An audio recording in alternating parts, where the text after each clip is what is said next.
Hey guys, good morning. ये देखिए मेरी कुचू कुचू भाभी बैठी है यहाँ पे, और हम लोग बैठे हैं अपने कहाँ पे बैठे हैं, अपनी बालकनी में बैठी हूँ। और बाहर बड़ा अच्छा नज़ारा है। बाहर जो है वो हल्की सी धुंध छाई हुई है। अभी मैं आपको बाहर का नज़ारा भी दिखाऊंगी थोड़ा सा। और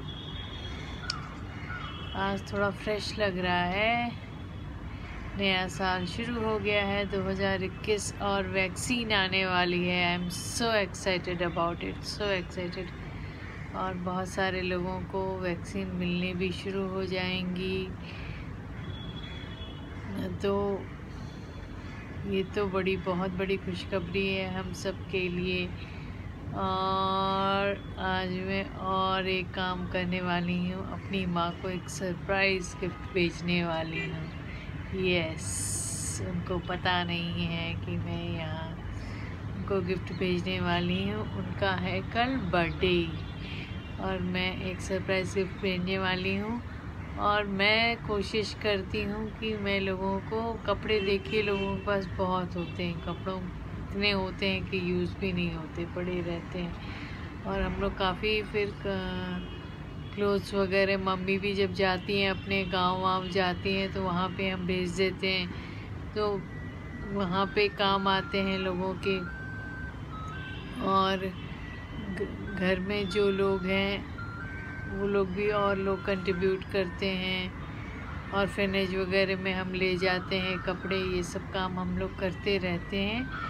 और मैंने सोचा है कि मैंने एक एक्चुअली गणेश चतुर्थी से एक और डिसीजन लिया था कि मैं गणपति जी के टाइम से, जब भी गणपति जी बैठाने शुरू किए उसके बाद से कॉल लिया था कि हर साल गणपति जी के बैठाने पर मैं प्लांट लेके आया करूँगी, पॉट लेके आया करूँगी। तो मैं अपनी माँ को भी एक पॉट ही गिफ्ट करने वाली हूँ, एक प्लांट। मैंने बहुत सारे प्लांट्स का क्या होता है कि वो याद हमेशा आदमी को रहती है और हम इन्वायरमेंट के लिए भी कुछ करते हैं। तो मैं दो चीज़ों पे काफ़ी फोकस करती हूँ, इन्वायरमेंट, सेकेंडली एनिमल्स। तो वो चीज़ें तो मैं करती रहूँगी। और गीता का वेट हो रहा है बड़ी डेस्परेटली, क्योंकि चाय पीने की इच्छा है। चाय चाहिए भाई, सुबह सुबह तो चाय। एक बार अदरक वाली चाय पीती हूँ थोड़ा सा चीट करके, और वो उसका वेट कर रही हूँ। फिर ब्रेकफास्ट में आज बनने वाले पराठे, पालक के पराठे। जी हाँ, पालक के पराठे। बहुत सारे लोगों को इसको अलग अलग तरीके से बनाते हैं, कुछ लोग काट के बनाते हैं, मैं पीस के बनाती हूँ। इसको पीस के बनाएंगे। और अंडे की भुर्जी, ये होगा हमारा ब्रेकफास्ट। जनरली हम फ्रूट्स और स्प्राउट खा खा के पक गए यार, कभी पराठा भी चेंज के लिए खा लेना चाहिए। थोड़ा सा आजकल मैं डाइट कर रही हूँ अपने पैरामीटर्स को करेक्ट रखने के लिए। आज मैं थोड़ा सा लोगों को जानकारी दूंगी। मैं थोड़ी देर में जब ब्लॉग बनाऊंगी अपना, तो जब बात करूंगी, मैंने बोला है कि मैं कुछ मुद्दों पे भी हर बार बात करूंगी और कुछ बातें ऐसी बताऊंगी जो मैंने अप्लाई करके देखा। तो मेरे शुगर बीच में थोड़े से टेढ़े मेढ़े आ गए थे, तो मैंने उसको कैसे फिर से कंट्रोल किया है, कैसे कंट्रोल किया है। हालांकि बहुत ज़्यादा नहीं बढ़ा था, पर इतना आ गया था कि बॉर्डर लाइन से थोड़ा सा ज़्यादा चला गया था, और मैं कंट्रोल करके उसको नीचे ले आई। तो बहुत अच्छा है अगर हम थोड़ी लाइफस्टाइल चेंजेस करके और चीज़ों को कंट्रोल रखें, ताकि हमें कम से कम मेडिसिन्स खाना पड़े गुड हेल्थ के लिए। ये बहुत ज़रूरी है। तो ये चीज़ जो है वो मैंने ऐसा क्या किया वो मैं अपने ब्लॉग में शेयर करूँगी। और आपको एक चीज़ और दिखाऊँगी कि मैं अपना एक विटामिन सी पूरा जो कहते हैं ना कि आप स्पेशली आफ्टर कोविड जो है, मैंने अपना जब बाइंग करती हूँ तो मेरा एक विटामिन सी पे स्पेशली फोकस रहता है। उसके तहत मैंने एक बास्केट बना रखी है, इसमें विटामिन सी रिलेटेड सारा न्यूट्रिशन रहता है। तो वो भी मैं आपको दिखाऊंगी कि उस बास्केट में मैंने उस ट्रे में मैंने क्या क्या चीज़ें ऐड कर रखी हैं, वो भी मैं आपको दिखाऊंगी। तो अभी मैं सुबह की चाय नाश्ता निपटाने के बाद आपको मिलूँगी आफ्टरनून में, दोपहर में। तब तक के लिए tata bye bye.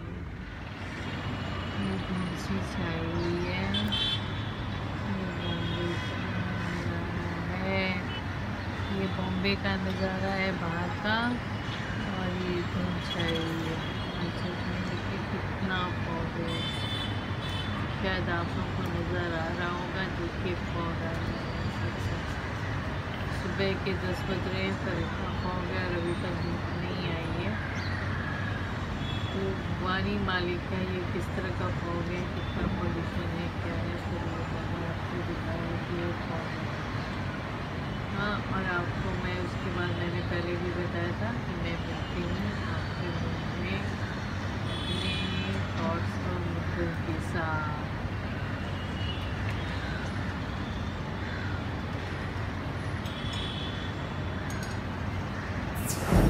Good afternoon friends, मैं हूँ स्मिता त्रिपाठी और ये है लारा त्रिपाठी। पूछ भी लारा ने आज आपको देख के आप लोग को हेलो कर रही है, और ये कोको कोकू है, पोपो चौकी है, ये देखो कान में इसने हेलो किया। और आप सबका मेरे चैनल पे स्वागत है। मैंने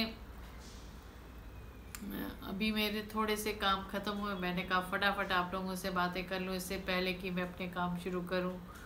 और कल मुझे मेरे लॉस से भी, सासू माँ से भी आज बात करना है, हर हालत में बात करना है। मैं 2 दिन से सोचिए मैंने न्यू ईयर विश नहीं किया, कल नहीं विश किया, आज तो मुझे पक्का करना है, क्योंकि इतने प्यार देने वाले लोग हैं, इतने प्यार देने वाले लोग हैं। और मेरी कोशिश रहती है कि मैं थोड़ी सी, मुझे लोगों से बात करना, नए लोगों से दोस्ती करना सब कुछ बहुत अच्छा लगता है। और मैं जानवरों के ऊपर भी काफ़ी एक्टिवली वर्क करती हूँ, तो उसके लिए भी चीज़ें डालती रहती हूँ, पोस्टें डालती रहती हूँ, ब्लॉग लिखना अच्छा लगता है। तो अपनी फिल्म के भी पर कुछ ना कुछ वर्किंग करती हूँ। बहुत सारे लोगों को मैसेजेस भेजना था, रिप्लाई करना था, कल का पूरा दिन उसमें चला गया। एक ब्लॉग भी डाला, आई होप आप लोगों को पसंद आया होगा। पसंद आए चाहे ना आए, यार प्यार दे दिया करो, बस वही काफ़ी है मेरे लिए। और मैंने इसीलिए आज तो मुझे बात करनी है अपनी सासू माँ से, और मैं अलग से टाइम निकालूंगी, क्योंकि जल्दी जल्दी बात करना अच्छा नहीं लगता। जब आप बात करते तो किसी दूसरे की सुनो, अपनी भी कुछ सुनो, तो फिर मज़ा आता है बात करने का। बस, और मेरी माँ का कल बर्थडे है, तो मैंने अभी उनका गिफ्ट भी, उनको सरप्राइज़ गिफ्ट भी अभी भेजा है, तो उसमें भी थोड़ा टाइम लग गया। और सब्जी भाजी सब आके, आज ये कोविड के चक्कर में यार बहुत सही में समय जाता है। सब्जी भाजी हर बार जब ऑर्डर करो या जब आती है तो आप पहले उसको धो, फिर सुखाओ, फिर डालो अंदर, तो वो सब भी एक लंबा प्रोसेस हो जाता है। फिर मेरे प्लांट्स, मेरे बेबीज़, तो उनको भी मैं रोज़ मिट्टी चेक करती हूँ। आप सोचो ये काम मैं सालों से करती हूँ, क्योंकि बॉम्बे का वेदर ऐसा है जैसे आज फॉगी है पूरा, तो कब पानी डालना और कब पानी नहीं डालना, ये आप मिट्टी छुए बिना, टच किए बिना, देखे बिना आप नहीं डाल सकते। कभी मॉइस्चर आ जाता है, कभी ड्राई हो जाते हैं बिल्कुल। तो ये भी एक रोज़ की एक्टिविटी। और मैं फिर अपना प्रोफेशनल काम भी करती हूँ। सच में जो लेडीज़ प्रोफेशनल और घरेलू काम दोनों को परफेक्शन करने से देखती हैं, उनको बहुत प्रॉब्लम होता है।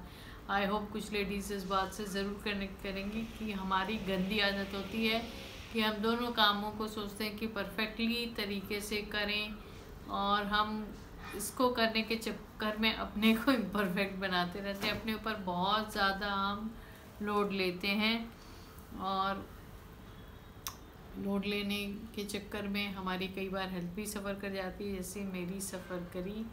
तो ये आदत को मैं 2021 में हटाने की कोशिश कर रही हूँ। मैं डेट डिसाइड कर लेती हूँ कि आज मुझे ये करना है बस, तो फिर मैं उसी पे फोकस करती हूँ। और इन बातों में मुझे बहुत डांट भी पड़ती है अब कि भाई ये मत करो, सेहत को मत ओवरलुक करो। और मैं भी आप लोगों को यही कहूँगी, सेहत सबसे बड़ी चीज़ है, उसको मत ओवरलुक करिए। और मेरे जानवरों का मिशन है एक रोटी प्यार की का, उसका सपोर्ट भी बहुत लोगों को मैंने अपने फेसबुक पेज पे उसका एक प्लेटफॉर्म बना रखा है जिस पे लोग अपनी पोस्टें डालते हैं, वीडियोस डालते हैं, और मैं बहुत इंजॉय करती हूँ उसमें। नए नए लोग जुड़ रहे हैं इंटरेक्ट करने में, वो क्या कर रहे हैं एनिमल्स के लिए, ये मुझे जानने में बहुत मज़ा आता है।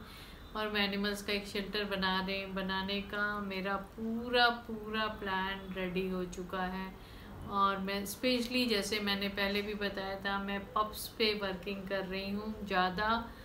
पपीज़ बेचारे रोड पे मरते हैं, गाड़ियों के नीचे आते हैं, उन बेचारों को नहीं पता वो सड़क पे पैदा हो गए हैं। तो सड़क पे जब पैदा हो गए हैं बेचारे, तो क्या करें, अब तो वो घर वाले, वो जो घर की तरह से तो है नहीं, तो फिर उनको सड़क पे रहना है, वही उनका घर है। और बेचारे हर प्राणी से, आते जाते प्राणी से खेलते हैं, वो बस उनको खेलते हैं और प्यार से वो पूछे हिलाते हैं, प्यार करते हैं। इस चक्कर में कई बार वो गाड़ियों के नीचे आ जाते हैं। इनफैक्ट सावनी सलोनी जहाँ पे अभी हैं उनके लिए भी मैं नया घर ढूंढ रही हूँ, और वो 5 महीने की हो गई सावनी सलोनी, वैक्सीनेटेड है, पूरा वैक्सीनेशन मैंने लगाया हुआ है, डिवॉर्मिंग भी हो रखी है। बहुत ही क्यूटी पाई हैं, आप उनको मिलोगे तो आप उनको ना नहीं बोल पाओगे, इतनी अच्छी हैं दोनों, बहुत ही प्यार करती हैं।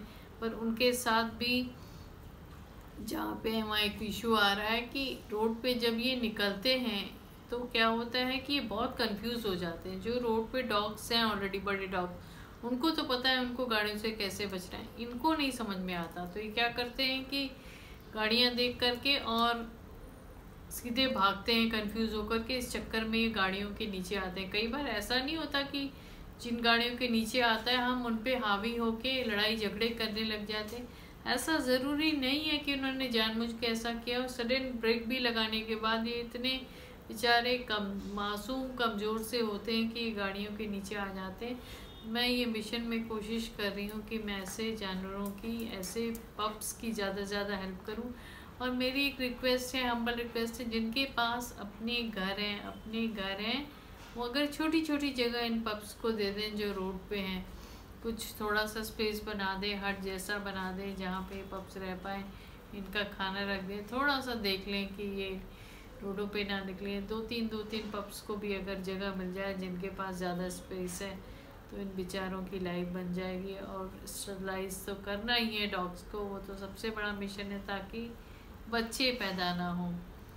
तो इन सब चीज़ों का सलूशन मिल जाएगा, क्योंकि बिलीव मी, ये जो पत्थर मारना, भगाना, इनको जंगलों में छोड़ देना, कहीं हटा देना, इससे इन चीज़ों का सलूशन आपको नहीं मिल पाएगा। और इससे प्यार नहीं बढ़ता, इससे नफ़रत बढ़ती है। तो हम काम ऐसे करें जिससे हमारा ये प्यार बढ़े। और मैं थोड़ा सा आगे और बात करूँगी एक चीज़ की, जो हमने पर्सनल एक्सपीरियंस किया, मैं वही बातें शेयर करती हूँ आपसे। और कोशिश करती हूँ कि कोई और काम वो ना करे जो मैंने गलती की, या हमारे घर में कोई ऐसी चीज़ हुई जिससे प्रॉब्लम हुई हमको फर्दर। तो मैंने बताया था कि मुझे 2-2.5 साल हो गया ना थ्रू हेमरेज पर, 2.5 साल हो गया मेरा जनवरी में 15 जनवरी को मेरा बर्थडे आता है, और मैं 2 बार बनाती हूँ। ध्रुव कहता है कि ध्रुव मेरा बेटा है, सबको पता है कि एक बार तुम्हारा बर्थडे और एक तुम्हारे मन में लड्डू फूटे थे, तो ब्रेन में लड्डू फूटे थे 20 या 21 तारीख को, 21 या 22 तारीख को। तो एक मेरा 15 जनवरी को होता है, एक जो ओरिजिनल बर्थडे, और एक 21 और 22 तारीख को कुछ ऐसा मनाते हैं, क्योंकि मुझे ब्रेन हेमरेज हुआ था 2-2.5 साल पहले। और बहुत बुरी हालत थी, मतलब मैजिक की तरह से मैजिशियन बैठा है ऊपर वाला, उसने मुझे बाहर किया उस चीज़ से। वो इतना बड़ा मिरेकल्स था कि doctors could also believe it was such a major brain haemorrhage, कि how I was survive that. तो मैंने एक चीज़ जो देखी उस प्रोसेस में, कि मेरी इतनी बुरी हालत थी और मेरे बेटा अकेले मुझे संभाल रहा था, और एज यूजुअल हस्बैंड ड्यूटी पे थे, और थोड़े दिन के लिए आए, फिर ड्यूटी पे चले गए, और बेटा संभाल रहा था। और इस बीच में जो मैक्सिमम लोग करते हैं, हाँ, मैं कोई कंप्लेन नहीं कर रही, मैं किसी चीज़ की शिकायत नहीं कर रही, मैं कोई चीज़ को सही या गलत नहीं बता रही हूँ, मैं अपना एक्सपीरियंस शेयर कर रही हूँ। हमारे बेटे राम ने भी हम हमारे घर में भी और लोग करते हैं, सबसे पहले क्या करते हैं, सिम्टम्स को गूगल पे चेक करना शुरू करते हैं। मैं भी ये खूब करती हूँ कि जरा भी, जैसे कि कोविड के पीरियड में लोगों ने खूब किया है ये काम। I am sure, very much I am sure कि किया होगा कि जरा कुछ सिम्टम हुआ, जुकाम हुआ, सर्दी जुकाम हुआ, थोड़ा फीवर हुआ, अच्छा चेक करें कोविड के सिम्टम तो नहीं आ रहे, तो कहाँ से चेक करते हैं हम, गूगल से चेक करते हैं। वही चीज़ ये हुई कि जब मुझे शुरू हुआ तो ध्रुव ने भी गूगल से चेक करना शुरू किया कि कहीं ये तो नहीं, कहीं ट्यूमर तो नहीं, कहीं कुछ नहीं। मैं भी चेक कर रही थी। अच्छा, सबसे बड़ी बेवकूफ़ी है, डॉक्टर को नहीं दिखा रहे हैं जा करके। पता चल रहा है कि भैया समथिंग इज एबनॉर्मल। आप सोचो आपकी हाफ बॉडी काम ना कर रही हो ठीक से, आप स्लर कर रहे हो आवाज़ में, मुझे मैं कहते हैं ना कि मेंटल फॉग हो जाता है, तो कुछ समझ नहीं आ रहा था, कुछ ऐसी हालत थी मेरी, सर में दर्द हो रहा था, वॉमिटिंग कर रही थी। और तो गूगल पे चेक कर रही हूँ, कहीं मेरे हस्बैंड कह रहे नहीं तो बैक एक प्रॉब्लम है, तुम्हें बहुत ज़्यादा बैक एक से इशू आ रहा है। बेटा चेक कर रहा था तो कुछ और घबरा रहा था, तो गूगल पे हम लोग चेक कर रहे थे और गूगल से हम लोग आंसर ढूंढने की कोशिश कर रहे थे। और दिल बार बार ये कह रहा था कि नहीं भाई साहब, ये कुछ इशू है, कुछ इशू है, कुछ इशू है, कुछ इशू है, डॉक्टर को दिखाना चाहिए। अल्टीमेटली मुझे लोगों ने, और मैं डॉक्टर के पास जाने में बेहद फट्टू थी, अब नहीं हूँ, फट्टू थी, मैं एडमिट करती हूँ, मैं फट्टू थी। तो उस टाइम पे मुझे बहुत डर लग रहा था। और जैसे ही फैमिली बच्चा होता है, माँ के लिए बहुत प्रोटेक्टिव होता था, मेरा बेटा भी बहुत प्रोटेक्टिव था। अगर कुछ भेजा और डॉक्टर ने कुछ बता दिया कि कुछ ऐसी गड़बड़ है तो क्या होगा, तो वो गूगल से आंसर देखने की कोशिश करता था। बाद में उसने मुझे बताया कि मैं चेक करता था कि तुमको क्या है, ये तो नहीं है, ये प्रॉब्लम तो नहीं है। और जिस दिन मेरा MRI था उस दिन वो बेहद डरा हुआ, तो डॉक्टर ने कहा तुरंत MRI कराया।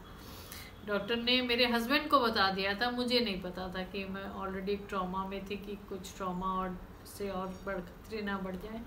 तो मेरे हस्बैंड को बताया सिर्फ कि इनको ब्रेन हैमरेज हुआ है, ब्रेन स्ट्रोक है, और BP की दवाएं, BP बहुत ज़्यादा बढ़ा था, ब्लड प्रेशर की दवा डॉक्टर ने तुरंत इंट्रोड्यूस की, और कुछ भी ब्रेन को टच ही नहीं करना था क्योंकि ब्लीडिंग ऑलरेडी हो रखी थी और ब्लीडिंग फिर से हो सकती थी। इसलिए डॉक्टर ने कहा कुछ भी नहीं कर सकते हम, रिवर्स होना होगा तो अपने आप रिवर्स होगा। अब ये और भी खतरनाक बात थी। तो फिर डॉक्टर ने कहा ब्रेन हैमरेज करना, और वो ब्रेन हैमरेज के चक्कर में हमारा MRI जिस दिन ड्यू था तो उस दिन मेरा बेटा गया लेकर के मुझे। अब भैया वो जब है उसने MRI करना शुरू किया आगे पीछे, क्योंकि ब्रेन क्या एंजियोग्राफी थी ना, तो ब्रेन की एंजियोग्राफी थी, डॉक्टर को पूरी तरह से देखना था। उनका कहना था कि वेन्स इतनी थिन है कि वो रप्चर हो जाएंगी ब्लड प्रेशर की, और मेरे कोई प्रॉब्लम हर बार होगा, इसलिए ब्लड प्रेशर मेरा किसी हालत में नहीं बढ़ना चाहिए। तो जब करे डॉक्टर, अब हुआ जा रहा, मैं कहा 40 मिनट 45 मिनट 1 घंटा हो गया, ये MRI ख़त्म क्यों नहीं हो रहा है। घबराहट के मारे बुरा हाल थी।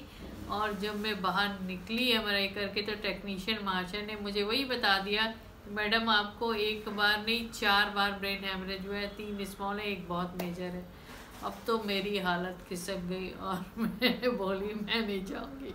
डॉक्टर को दिखा के डॉक्टर ने तुरंत मुझे व्हील चेयर पे बैठा दिया। ओ बाप रे बाप। और तो मैं ये सब किस्सा आपको इसलिए सुना रही थी, आज की डेट में सोच के ज़रूर हंस रही मुस्कुरा रही, पर ये किस्से मैं आपको इसलिए सुना रही कि हमने खूब गूगल से बेटी राम ने चेक कर करके उसने इतना फोबिया डाल लिया अपने अंदर कि वो हर तरह की बीमारी फिर अपने अंदर भी ढूंढने लगा और मेरे अंदर भी ढूंढने लगा। और इतना ज़्यादा फोबिया हो गया कि वो टेस्ट मेरा हो रहा है तो वो अपना भी टेस्ट करा रहा है। मतलब बहुत सारे प्रॉब्लम्स, फनी चीज़ें हुई इस प्रोसेस में। तो मेरा ये आपको कहने का है कि कभी भी मेडिकल चीज़ों को गूगल से आप थोड़ा सा चेक कर सकते हैं कि हाँ भाई ये सिम्टम है, बट गूगल बहुत केसेस में ये लिखता है कि आपको ये भी हो सकता है। तो ये नहीं कहता गूगल कि ये हो रखा है आपको, पर जहाँ पे गूगल ये कहता है कि नहीं आपको ये सिम्टम है तो ये भी हो सकता है, तो हमारा दिमाग ये मान लेता है कि हमको यही हुआ है। इसलिए काइंडली मेरी रिक्वेस्ट है कि आपको जब भी कोई मेडिकल इश्यूज हो या जब भी लगे बॉडी में कुछ हो रहा है, प्रॉब्लम हो रहा है, make it sure you immediately go to the doctor. ये मैंने बहुत बड़ी गलती की अपने हेमरेज के टाइम पे कि मैंने गोल्डन आवर्स को लूज़ किया, जिसको कहा जाता है कि शुरू के आधे घंटे बहुत क्रूशल होते हैं। वो गोल्डन आवर्स में मैं गई नहीं। आप सोचो, मैं ब्रेन हेमरेज होने के 20 दिन बाद डॉक्टर के पास गई। आई थिंक मुझे 20-21 जनवरी को हुआ था, फर्स्ट वीक में मैं डॉक्टर के पास गई थी। मतलब डॉक्टर वॉज शॉक्ड कि इतने दिन में बच कैसे गई, सिर्फ भगवान की मेहर थी, बच गई। तो इसलिए गूगल से आंसर मत करिए, डॉक्टर के पास जाना बेहद ज़रूरी है। And now I am so particular for my test, routine test and my health checkups and my doctor visits. मेरा जो डर था, शायद उस समय ज़्यादा डर इसलिए भी आया था क्योंकि मैं बहुत कंफ्यूज थी, मे बी उससे फियर एंक्शस ज़्यादा बड़ा होगा, आई डोंट नो। तो गूगल से मत आंसर लीजिए। गूगल आपको कुछ सॉल्यूशंस बताता है कि ये हो रहा है तो आपको ये हो सकता है, बट आप इसका मतलब ये नहीं कि आपने वहाँ से सॉल्यूशन लेकर के आप निश्चिंत हो गए या आप फोबिया में आ गए कि आपको ये बीमारी। नहीं, कई बार कुछ भी नहीं हो सकता, कई बार कॉमन सर्दी जुकाम भी हो सकता है। तो प्लीज़ डिले मत करिए और डॉक्टर के पास ज़रूर जाइए। तो और मैं एक बात और करूँगी ब्लॉग क्लोज होने के पहले कि मैं मैंने YouTube से सीखा, बहुत YouTube से सीखा। I am so thankful to YouTube for giving me this platform. मुझे एक्चुअली बहुत ज़्यादा इश्यूज आ गए थे, न्यूरोलॉजिकल इश्यूज भी, मेमोरी में, परसीव करने में, समझने में, अंडरस्टैंड करने में, कोई चीज़ को दिमाग में रिटेन करने में, ये सारे इश्यूज अभी भी हैं। मैं पढ़ती बहुत हूँ इसके लिए कि पढ़ के मैं मेमोरी को ग्रास्प करके अपने दिमाग में रिटेन करूँ। इसलिए मैं कोई भी चीज़, कोई स्क्रिप्ट बना के या कुछ ऐसे बात नहीं करती, मैं रैंडम आप लोगों से बात करती। टॉपिक्स भी जो सेलेक्ट करती हूँ वो मेरे खुद के बनाए हुए होते हैं। तो जब मैंने YouTube पे बहुत सारी चीज़ें देखी, मैंने बहुत सीखा। अलग अलग तरह के लोगों ने चैनल्स बना रखे, ब्लॉग्स बना रखे। कुछ मैं देखती हूँ जैसे संभावना सिंह एंटरटेनमेंट, मैं रेगुलरली देखती हूँ for entertaining my self, it's absolute entertaining. And कुछ मैं नॉर्मल चैनल्स भी देखती हूँ जैसे कुसुम family blogs, Riddhi Siddhi channels, जो एक बहुत ही नॉर्मल हाउसवाइफ्स के हैं, जिनको देख के मुझे ये मज़ा आता है कि जैसे हम लोगों ने बचपन गुजारे हैं वैसे ही वो चैनल दिखाई पड़ते हैं। तो एक कॉमन आदमी की लाइफ में कितना बड़ा बदलाव यूट्यूब ने ला दिया, और उसकी वजह से उनकी कम्युनिकेशन स्किल देखिए गजब की हो गई, उनकी अपनी अर्निंग शुरू हो गई और वो कॉन्फिडेंटली अपनी चीज़ों को लोगों के सामने प्रेजेंट कर पा रहे हैं। ये बहुत अच्छी बात है, मुझे बहुत मज़ा आता है देख करके। और टेक्निकल नॉलेज, मुझे टेक्निकल योगी एंड मनोज डे जी, इन दो लोगों से मैंने बहुत टेक्निकल नॉलेज जो मुझे यूट्यूब पे चाहिए थी कि भाई ये कैसे होगा, क्या कैसे शुरुआत, क्योंकि जब हम शुरू करते हैं यूट्यूब पे अपनी जर्नी तो बिल्कुल क्लूलेस रहते हैं। हमको लगता है बस वीडियो बनाना है और डाल देना। बिलीव मी, हमको बस सिर्फ यही पता रहता है, इससे ज़्यादा हमको कुछ भी आइडिया नहीं था मुझे यूट्यूब पे क्या करना है। मैं तो बस वीडियो डाल के मस्त थी, कभी लारा का डाल दिया, कभी कुछ डाल दिया, कभी कुछ डाल दिया। फिर मैंने इन ब्लॉग्स को जब फॉलो करना शुरू किया, technical Yogi and Manoj day को, तो इन्होंने बड़ी ही हर चीज़ पे ब्लॉग बना रखा है। इनफैक्ट आपको कभी भी कोई चीज़ अटके तो आप इनके ब्लॉग्स को देख लीजिए, आपको हर चीज़ का आंसर मिल जाएगा कि शुरुआत कैसे करें, मोनेटाइजेशन के लिए क्या ज़रूरी है, क्यों रिजेक्ट करता है यूट्यूब।